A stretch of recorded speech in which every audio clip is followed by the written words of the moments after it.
Hello, welcome to um, Unicorn Princess Tarot. So, ito yung collective love reading natin. Collective, wala tayong specific zodiac sign. Ang importante yung reading, kung makarelate ka, makaresonate ka, maaaring ang reading na ito ay para sa'yo. Pero kung hindi, wag naman natin ipilit dahil maaaring hindi para sa'yo yung reading. Okay lang yun, may mga next readings pa naman tayo.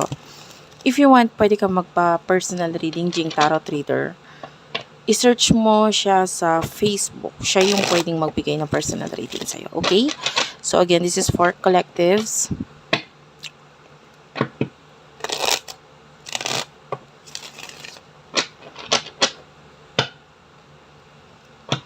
Ayan. Kunin natin yung main energy mo. Main energy, Ace of Cups, the Knight of Coins, and the Three of Coins.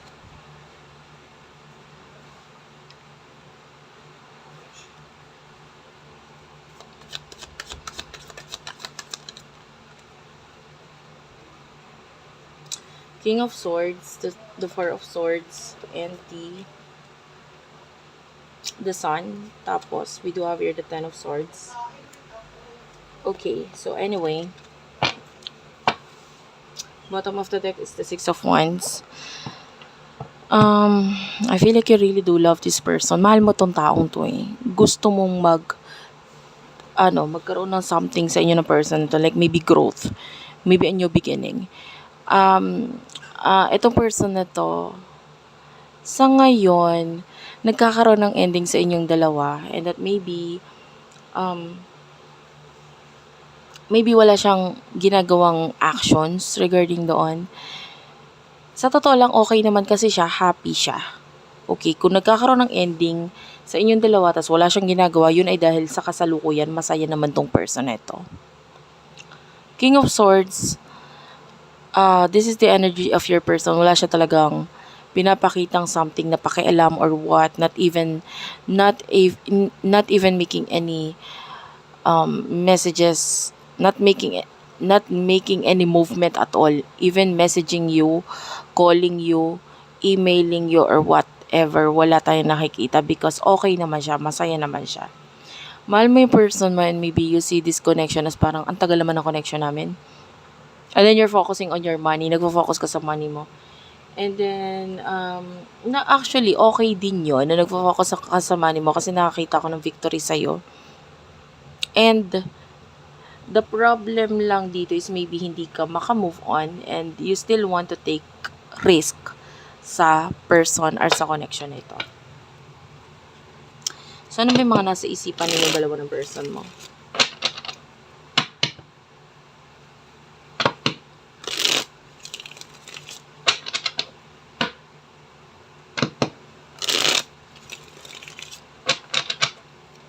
Nasa isipan ninyo dalawa ng person mo. Okay, nasa isipan ninyo, you do have here the Moon, the Lovers, the Page of Wands, the Nine of Wands, and the Two of Coins.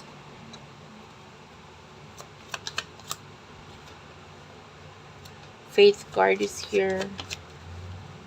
King of Coins, and okay, mas marami kang iniisip sa kanya. Or mas marami kang pag-iisip na ginagawa sa kanya. You feel like, or nasa isip mo na soulmate mo tong taong to, no? Na maybe, medyo challenging lang yung connection or yung communication sa inyong dalawa dahil maybe, may priority siyang iba. I feel like if there's another relationship na involved sa connection na ito, even marriage, na yung iba may marriage na involved, feeling mo yun lang yung problema. Okay? Ang nasa isip mo, challenge kasi sa inyo yung marriage or yung relationship niya sa iba. And maybe if there's children, maybe nakikita mo rin na ito na is challenge sa connection ninyong dalawa. And then pwedeng nagfo-focus ka ngayon sa iyong priorities because ang nasa isip mo ay napaka-challenging pa ng connection namin ngayon. Your person could be dealing with a very spiritual person. Focus niya is career. Nasa isip niya career. Money, career. Yon. I don't know, maybe may mga kinalaman sa mga kontrata. Unfortunately, hindi siya sure na sa love or sa emotions na nararamdaman mo para sa kanya, and parang hindi na rin naman siya sure sa mga bagay or sa emotions na nararamdaman niya sa'yo. Pero ano ba ang totoo? Alamin natin. Ano ba ang totoo sa mga nararamdaman ninyo ng taong ito sa isa't isa?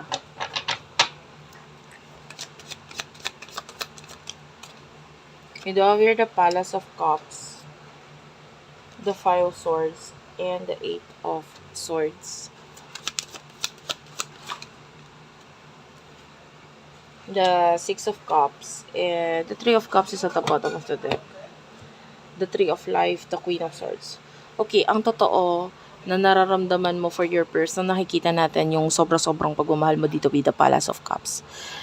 You are open. You are manifesting your person. Yun yung totoo. Minamanifest mo siya. Pero ang totoo dyan, nasasaktan ka, stuck ka kasi sa emotions mo, hindi ka makamove on, hindi mo siya makalimutan, siya yung gusto mo. Ang totoo niyan with the Five of Swords, dahil sa mga previous relationships, connections na naging nakaranasan mo in the past, na-realize mo na parang, yung person na ito talaga yung gusto ko, siya talaga yung mahal ko, kasi iba talaga siya eh. Nakaranas naman ako ng iba, pero parang siya pa rin talaga yung gusto ko. So that's reality here. Bulag ka sa katotohanan na, bulag ka sa ngayon, at ang nararamdaman mo is yung emotions mo, yung pagmamahal mo sa person na ito, dahil stuck ka na hindi ka makamove on. Yun yung totoo, hindi ka makamove on, hindi mo siya makalimutan, hindi ka makakita ng iba na magmamatch sa kanya. This could be an ex, this is a past person with the Six of Cups. Yun yung totoo. Hindi ka kasi makamove on, kaya feeling mo yung connection niyo is special. Kaya feeling mo, siya talaga yung para sa'yo, na feeling mo soulmate mo siya kasi hindi mo siya makalimutan. And then the reality with this person is that yung emotions niya for you is hindi ka niya maintindihan actually.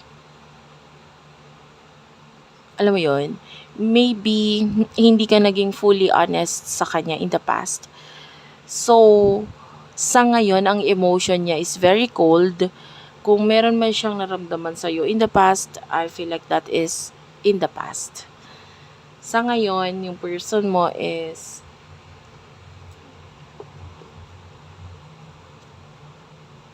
nakamove on na siya eh. Alam mo yun? Minahal ka niya, oo. Pero masaya na siya. Kung may another relationship na involved sa inyong dalawa, yung mata niya or yung paningin niya, yung focus niya is nandun na sa person, nakakonect niya.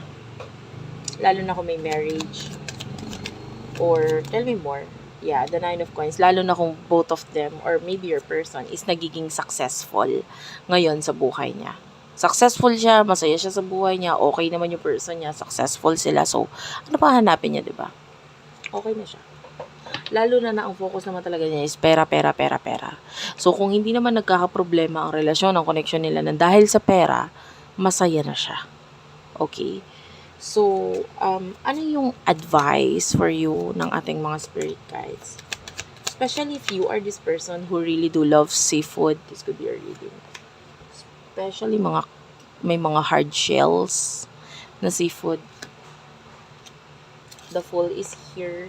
The King of Cups. Well, the advice for you here is the Fool and the King of Cups. I would like to get one more card.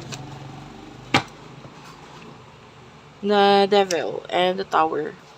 Well, dito pa lang sa the Tower, this is like enough. Tama na. Yun yung advice. Huwag mong pahirapan ang sarili mo with the Devil. Oo, mahal mo.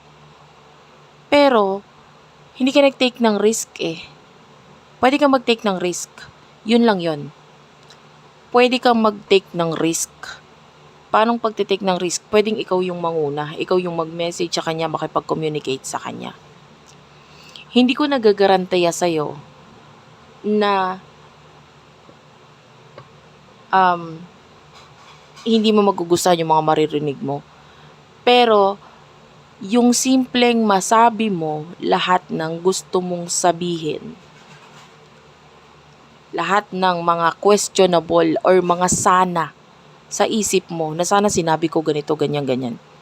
Lahat ng yun, kung sabihin mo sa kanya lahat ng yun yung advice sa'yo, na you tell this things na nasa isip mo, puso mo dito sa taong to, na sabihin mo sa kanya, mahal kita, mahal pa kita, ganito, ganyan. Aminin mo sa kanya yun.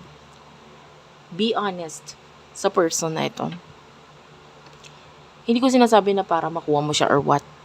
Pero maaring para makuha mo yung katahimikan sa sarili mo. Na matutulog ka, lagi mong ang iniisip mo, sana pala sinabi ko ganito, ganyan. Hindi pa naman hulihan lahat. Buhay pa naman yung taong to. Pwede mo naman sabihin sa kanya. Hindi para makuha siya or what. Pero para matahimik ka na at least nasabi ko. At least hindi ako nagkulang. At least yung mga nasa isip ko, gumugulo sa isip ko, nasabi ko sa kanya. Okay? Yun lang yun. Huwag ka nga lang mag-expect. Okay? Yung iba kasi, nag-hold on, hindi sinasabi, and then, naghihintay, maybe gano'n. Kasi, hindi nagkaroon ng chance na mailabas mo lahat ng mga gusto mong ilabas sa kanya. Okay? So, be honest lang. Para lang matahimik ka. Para sa isip mo, at least nasabi ko. Okay? Tanggihan man niya yung mga offers or mga sasabihin ko, at least nasabi ko. Yun lang yun. Kasi deserve mo yung katahimikan. Yung iba sabihin, hindi ko kaya sabihin, ganito, ganyan. Well, maiksi lang naman yung buhay, no?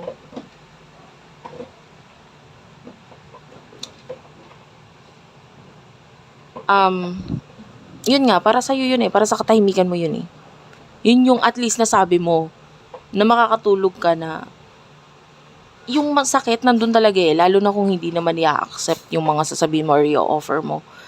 Masakit yun.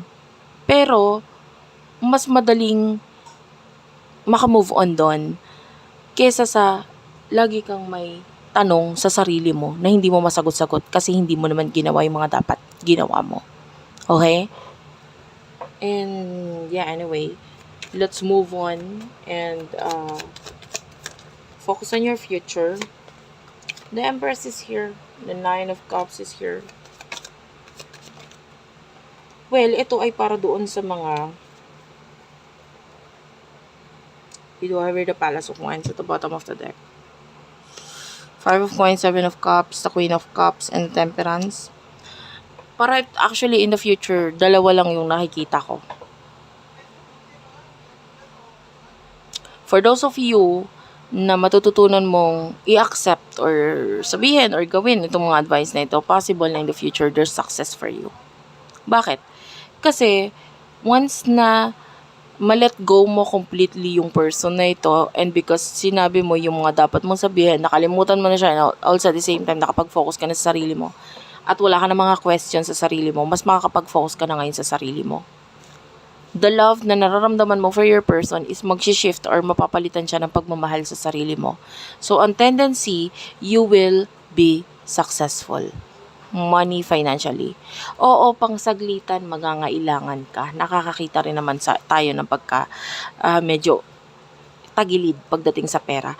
Pero after nun, may success na Saglit lang yung changes na parang pagkukulang or pangangailangan pagdating sa financial, yun ay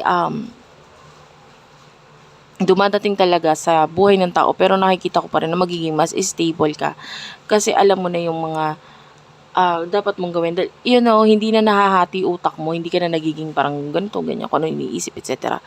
So, nakikita natin na magiging okay ka in the future. For some of you, kung hindi mo gagawin yung mga sinabi ko, and then you would still wait here, nakikita natin, may success pa rin sa'yo, pero nandun pa rin yung paghahangad mo.